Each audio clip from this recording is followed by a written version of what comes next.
The cramped room buzzed with anxiety as families of the hostages held by Hamas sat facing Israeli officials. A wave of shock and anger swept through the room as Tzachi Hanegbi, Israel's national security advisor, uttered the words they dreaded most. "We are at war," he declared, "and in war, not everyone returns home."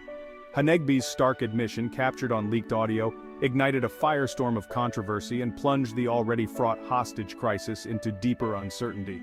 For the families clinging to hope, his words were a devastating blow. Hanegbi's statement was not merely a blunt assessment, it was a stark departure from the usual rhetoric. Israeli leaders, bound by a deep-seated societal commitment to bringing their people home, rarely concede the possibility of failure in such stark terms. His words, echoing through the media, sent shockwaves through Israeli society. For many, they were a bitter pill to swallow, a painful acknowledgement of the harsh realities of war. The meeting, intended to update families on the government's efforts, quickly spiraled into chaos. Shouts of anger and frustration filled the room, directed at Hanegbi and other officials. Parents, spouses and children, their faces etched with worry and grief, demanded answers. They wanted to know what the government was doing to bring their loved ones home, to ease their suffering. The raw emotion on display underscored the profound human cost of the conflict. Behind the headlines and political maneuvering lay real lives shattered, families torn apart by an act of brutal violence. The hostage crisis, far from being an abstract geopolitical issue, was a deeply personal tragedy for those directly affected.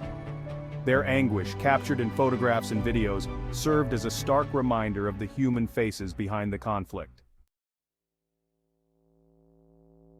Hanegbi's statement, while shocking in its directness, reflects the complex reality facing Israel. The country is grappling with a multifaceted crisis, balancing its commitment to its citizens' safety with the potential costs of acceding to Hamas's demands.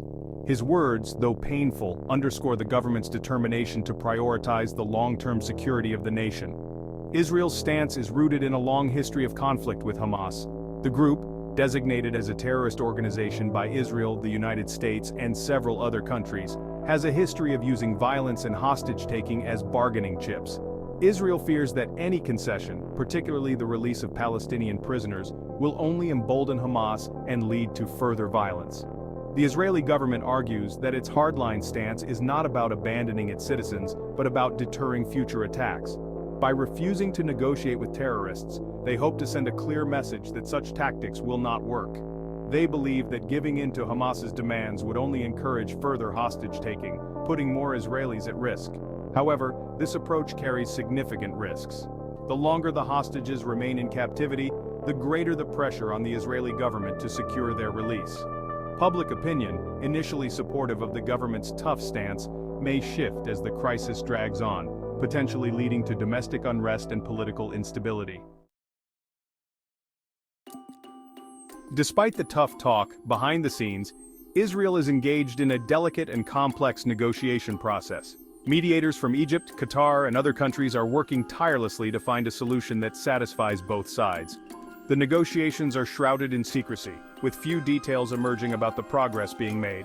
Israel is reportedly pursuing a phased approach, aiming to secure the release of the most vulnerable hostages, first women, children, the elderly, and those needing medical attention. This strategy allows them to demonstrate progress and ease public pressure while continuing to negotiate for the remaining hostages.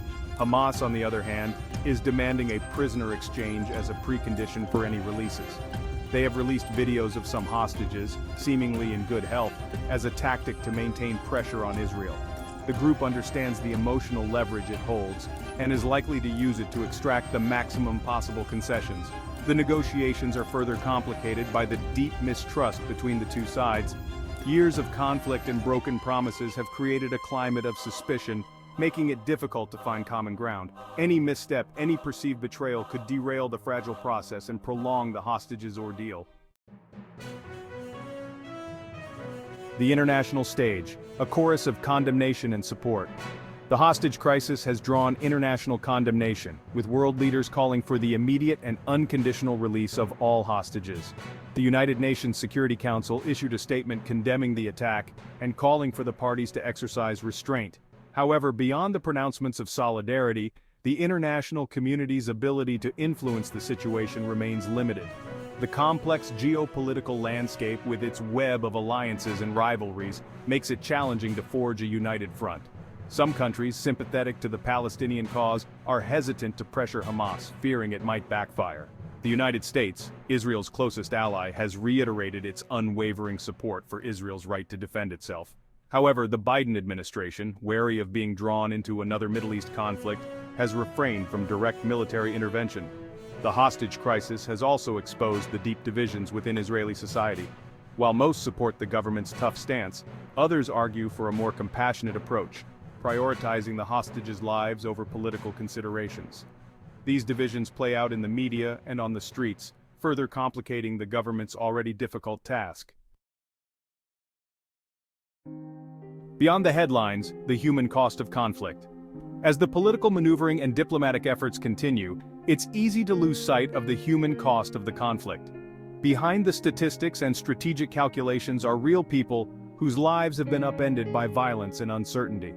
For the hostages, each day brings a fresh wave of fear and despair. Separated from their loved ones, held captive in unknown locations, they live in a constant state of limbo. The psychological toll of captivity, the uncertainty of their fate, can have long-lasting effects. The families of the hostages, meanwhile, endure an agonizing wait. They cling to hope, fueled by scraps of information and the occasional video released by Hamas, but also brace themselves for the worst. The emotional roller coaster of hope and despair takes a heavy toll, leaving them emotionally drained and psychologically scarred. The hostage crisis is a stark reminder that conflict is not just about geopolitics and military strategy, it's about shattered lives, broken families, and communities torn apart by violence. The human cost of this conflict will continue to reverberate long after the headlines fade and the politicians move on. A future uncertain charting the path forward. The hostage crisis, with its intricate web of political calculations, security concerns, and humanitarian imperatives, presents a formidable challenge for all involved. The path forward is fraught with uncertainty, with no easy solutions in sight. The coming days and weeks will be critical. The success or failure of the ongoing negotiations will determine the fate of the hostages and have far-reaching implications for the region's stability. A negotiated settlement, however difficult to achieve, remains the most desirable outcome. Yet even if the hostages are released, the underlying issues that fueled this conflict will persist. The cycle of violence, the deep-seated mistrust, and the lack of a political horizon will continue to cast a long shadow over any hopes for lasting peace. The hostage crisis is a stark reminder of the human cost of conflict and the urgent need for a just and lasting solution. Until that day arrives, the people of Israel and Palestine will continue to pay the price of their leaders' failures.